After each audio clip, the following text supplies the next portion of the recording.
Good morning, everybody. Orange J here with another War of the Visions video, and today we're going to be talking about one of the two new characters coming out this week, and Justin is here in chat with me, trying to help me learn how to say this name, Rysol.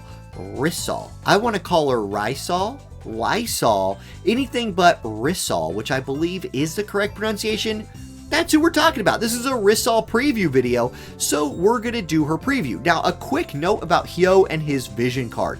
I will preview these vision cards as well Wednesday morning right when they come out. I need to see Hyo's kit. I need to see the stats on this stuff. I need to see it all before I can talk about it, really. So this is just a Rysol preview video. Lysol preview video. And then we'll do Hyo stuff in the morning. All right, let's go check out Rysol's kit. Now, I'm going to start with some good stuff. Wings of Silence, her accessory. I really like this thing. It's 5 agility, 12 defense on an accessory, and the buff is insane. 25% agility buff, 15 AoE resistance. I love this on tanks. I love this on bruisers. I love this on almost everybody who's like not Ayaka, and I still kind of like it on her.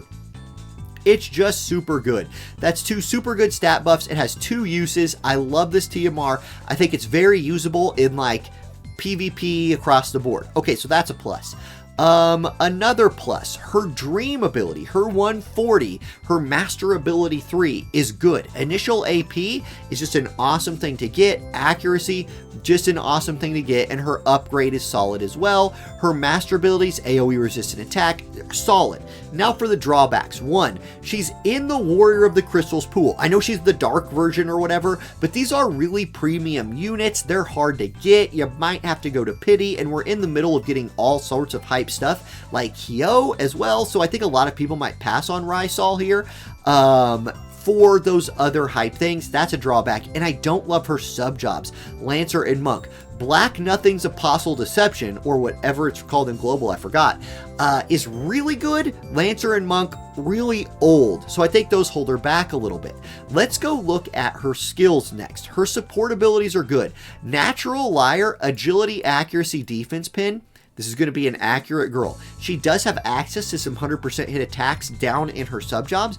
You might not need them. Just give her a little bit of accuracy and she's going to be able to hit things with the mix of that support ability and this dream ability upgrade. Okay, let's continue right here. I think she has 2 other good support abilities. I think most of the time you're going to run the Lancer one, Deadly Instinct. Critical hit rate 25 and attack 24 will ramp up her damage in a big way. I think I like that a lot.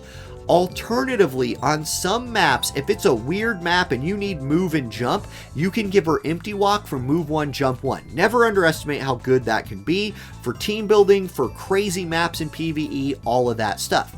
Counter moves. You're probably just always going to run Baptism of Detachment, a 30% chance to proc, agility debuff on the target, and 15 more AoE resist for her.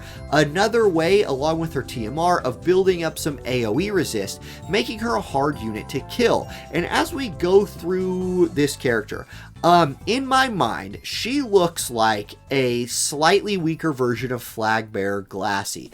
I think Flagbearer Glaci, even at level 120, competes for the best unit in the game. In fact, I would say she's probably the best unit in the game. I don't think Lysol is going to be as good as she is, even with that 140, but it's close. I think she's going to be really good. And Justin, again, Square Enix in the chat right here, said this, and this is something. He said, I pull for cuteness, not abilities. And he said she fits the bill. She does. So if you pull for those reasons, you got a girl coming your way. Stamp of approval from Justin. All right, let's look at her kit. This is the interesting stuff. So, End Active, her cheap move. It's only 13 AP, which is very cheap. And if she kills somebody with this move, she gets AP recovery. Okay, that's nice. She has a self buff with 2 uses that gives Protect, it gives Shell, and if she has Protect or Shell, she gets AP consumption down 33. There's really good synergy here with her master ability. Remember, her master ability gives her initial AP. That initial AP will go a lot farther if you have a buff on to decrease your AP consumption by 1/3. I like that synergy, that's cool, and Protection Shell will make her harder to kill. Again, a similarity with her and Flagbearer Glaci is because they're tough to kill. Glaci gets that through her shield. Lysol, I've honestly forgot at this point, and my mind is blown. She has a shield as well, but it's not nearly as good as Glaci's. We'll see it here in a second. Okay, damage dealing moves. Seal Kiss. This is the upgraded version of Fake Kiss. It will reduce counter chance by 100. It's the only AoE damage move she has in her main kit. It's medium range, small AoE, 165% modifier, absorbs 30% of the damage done. That's nice, and nerfs healing power. That's a really good move. The AI will choose to use this move if 2 units are standing next to each other.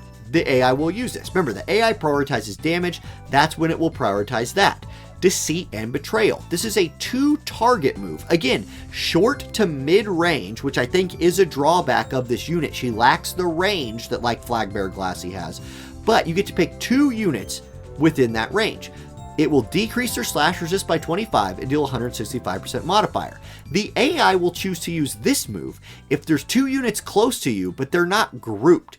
If they're grouped, I think this one will be chosen. If they are ungrouped, I think, I don't know, it still might choose this one. That slash resist debuff might up the damage. So, I don't know, you might have to turn this one off to get her to use this. You'll have to play around with that when the game comes out. Now, her group buff, her second TP move, it gives her allies a 30% damage restore with physical damage. They will absorb 30% of the damage they deal for 3 turns. Love that, and I love that in conjunction with Flagbearer Glaci. You put those 2 together, let Glaci heal herself a little bit. I kind of like that. It also gives her, Lysol, a 40% attack steroid for 3 turns, and Dispel Re-Raise. Very nice. Another way that she can play very nicely with Flagbearer Glaciella, because Flagbearer Glaci can dispel Courage, Lysol can dispel Re-Raise. Like, Re-Raise is germs, and Lysol kills 99.9% of germs. Or, for the sake of this terrible analogy, re-raises. There we go. Okay, Barrier Steel. This is the upgraded skill from her 140. It will break physical barrier for target, deal 200% damage. Boom, you should already be able to see this is her highest damage mod move, so the AI will love that, plus it breaks barriers, which the AI loves.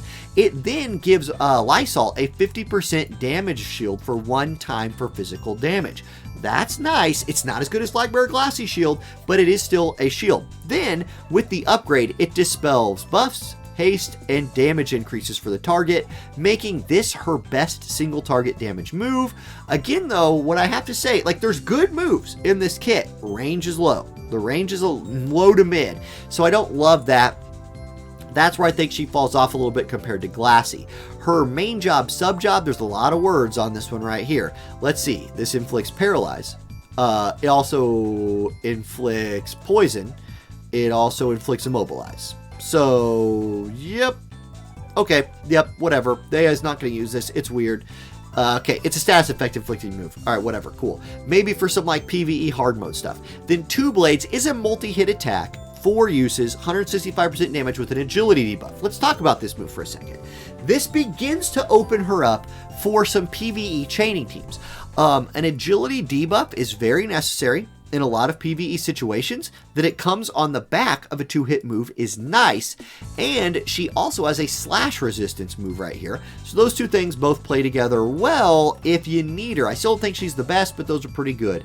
Her Lancer sub. Why would you run Lancer sub? Well, you would run Lancer sub to give her access to pierce damage, which is cool, and it gives her a 100% hit move. She's already a pretty high accuracy unit, so I don't know that she needs that 100% hit move, but it's still nice to have it right there. And then Monk sub, you would run Monk to give her access to striking damage, and it does have a defense pin buff in here. That's something she doesn't necessarily have a bunch of, so this does give her that, which might be necessary. It's only for 1 turn. Maybe you build her as like, I'm going to do a huge steroid for 1 turn and knock some, I don't know. Probably not. But you do get access to another 100% hit striking move right there.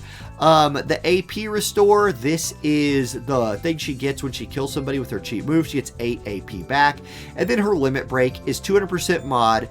It's at least a big shaped AoE. The range is still kind of small, but it's her longest range move just because of how far the AoE extends. Then it will inflict 67% chance to inflict blind. And if the target is blinded, it will lower their defense pin by 30. Interesting. So that's her. Let's real quickly just look at what her stats look like. So you can go up to the builder right here. We'll break down what her stats look like a little bit. This would be her at level 140 without any reincarnations down here at the bottom. So you'd be looking at 3930 HP, 569 attack, and 67 agility. All those stats are just fine. All those stats are in line with what you'd expect a 100 cost damage dealer to be. I just think like Wind is so stacked right now. The top end of Wind is so good with Flagbearer, Glaci, and Sottily.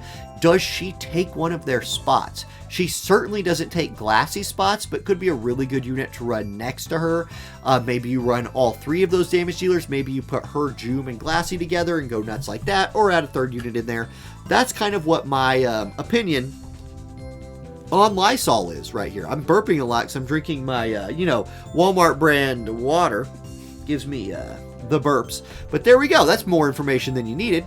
And, okay, guys, thank you for watching. I will very quickly Wednesday morning get out a Hyo preview video. As soon as that kit is uploaded to WoTV Calc, I will record that thing. As long as it's not as long as I'm not already at school, then I'll just do it after school. But there we go. I don't know if I'm pulling for it. Let me just put it like that. Maybe, okay, look, let me just throw a 1%er out there. There's a chance that because she's coming out with Hyo, they just give her some like really cool hookup banner. Nope, don't count on that. That is about as good of a chance of coming as the Vizio back banner does tomorrow. Sad. It's sad, but it's true. Hyo might get hooked up with a good banner as well. We'll have to see. We won't know any of that till Wednesday morning. I will be live Wednesday afternoon pulling on stuff. Hyo at least, maybe Rysol, maybe I throw a, maybe a 300 paid pull or something like that at her. That's my video. So thank you guys for watching. Have a great rest of your day, and I'll catch you next time. Peace.